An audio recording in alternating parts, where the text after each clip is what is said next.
So we're back with an interesting group. You've heard these guys talk about their show in their first episode, episode 0, and they gave some insight into why each of them loves a certain sport, where they fit together, how they don't fit together, and it all comes together here. So without further ado, I'm going to pass it along to these guys.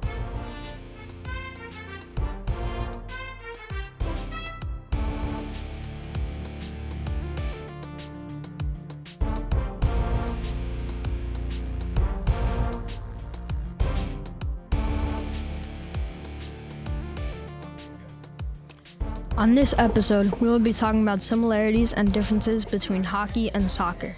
Hey everyone, and welcome to the BANDY show. I'm James, and with me as always is Landen. Hi. So Landen, what kind of tea do soccer players drink? Penalty. Each week we will talk about everything soccer, Hockey. and everything in the middle, BANDY. This is our episode 1. Last episode we talked about what BANDY is. Bandy is a combination of hockey and soccer. The way we found BANDY was by combining our two favorite sports. We love all things sports and we can't wait to get into it. Hockey and hockey are two very different yet similar sports. But how exactly are they different? For example, during a hockey match, there's a maximum of 6 players on the ice. But in soccer, there can be a maximum of 11 players on the pitch or field. Soccer is on a field, also called a pitch, and they use a ball. And hockey is on the ice, but they use a puck. Hockey is on a much smaller playing surface. You can go behind the goal in hockey. So, Landon, I have a question for you. So, since I don't play hockey, when you go behind the goal, is there like an out, or like can you like go behind for a certain amount of time, or is it just like unlimited? So if the puck goes behind it and you get it behind the goal, you could stay there as much as you want, and then you go up to pass it up. Like it's not out of bounds. It's still in the ring. Okay. The goal is tiny in hockey. Compared to soccer, it's massive. There are fewer set pieces in hockey, only face-offs and penalty shots. In soccer, you have corner kicks, goal kicks, free kicks, penalty shootouts, and throw-ins, which is why soccer's better. Finally, you can move during a penalty shot in hockey, where in soccer, you take it from the spot. That's enough about differences. I bet you're all wondering what are some similarities.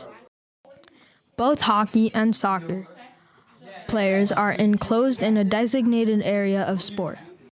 Both sports involve scoring goals by shooting a ball or a puck into net. Both sports require teamwork and strategy to be successful. So, Landon, I have another question for you. So, in soccer, there's something called like offsides, right? Yes. It's like when you go in front of the defenders, the ball is considered other team's possession. Is there anything similar to that in hockey? In hockey, it's a bit different. So, to get offsides in hockey, the puck has to pass the blue line before any other players on that team. If I'm on a team and I pass the blue line before my teammate with the puck passes, then it's an offsides. Okay, I think I kind of understand, but I'd love to hear more about that later. Both sports have similar rules regarding fouls and penalties. Both sports require physical fitness and endurance from the players. Both sports are popular across the world and have a dedicated fan base. James, I have a question for you. What is your favorite team for soccer?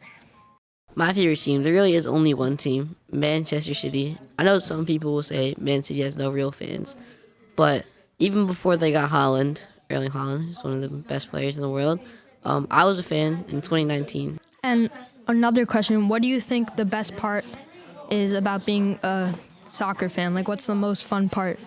Well, of course, when your team wins, but I think it's when you find other soccer fans and you can enjoy sharing something you both love. So, Landon, you were telling me about the different like lines, blue lines, Yeah. red lines. I don't play hockey, so what does that mean? Blue lines are the lines that, like the offside lines, basically. And then there's a mini face-off circle. And then the red line is just the line in the middle to, like, separate both sides.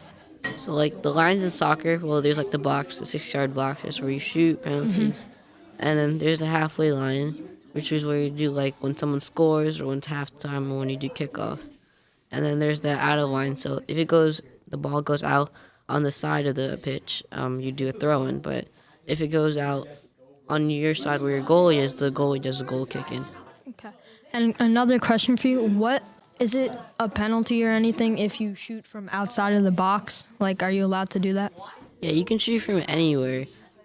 If you wanted to take it from the spot, it'd be considered a free kick, like where there's a wall.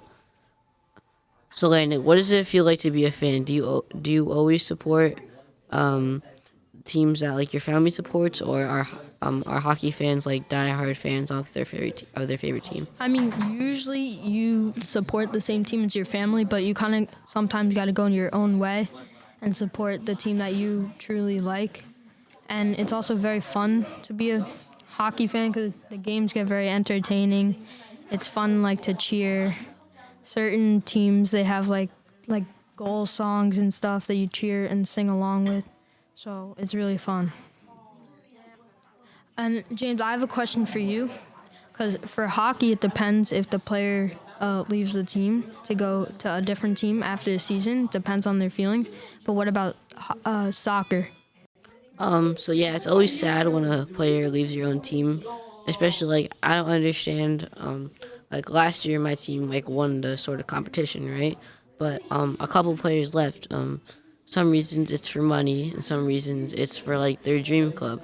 But players leave teams very often. There's something called the transfer window, which is when you're supposed to like trade players away. And if you want to do it outside the transfer window, there's something called a fee, and that can go up in the millions of dollars. Do you own any jerseys of your favorite teams? I own a bunch of jerseys. Only one fits me still, but I have some that are like hung up in my room.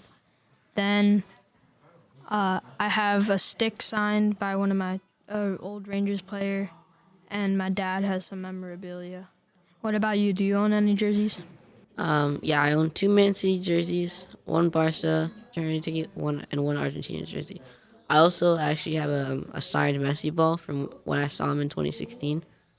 That's cool. Do they retire numbers in hockey? I know. I mean, they usually, most of the time, they keep their numbers. Like, a lot of the time, they keep their numbers over the season. And then when they're retiring, they obviously retire their number. And then if they're a really good player, like an MVP or something, they hang it up in the ring. So in soccer, it's a little different because players move around a lot, and you have to have like played for like a long time. And there's like a lot of players on like soccer teams, so there's like the bench and stuff. So it kind of takes a while for you to get like retired. You have to have like been there for maybe like 10 years, you know what I'm saying, and like scored a lot of goals. So it's a little different. That's interesting, though.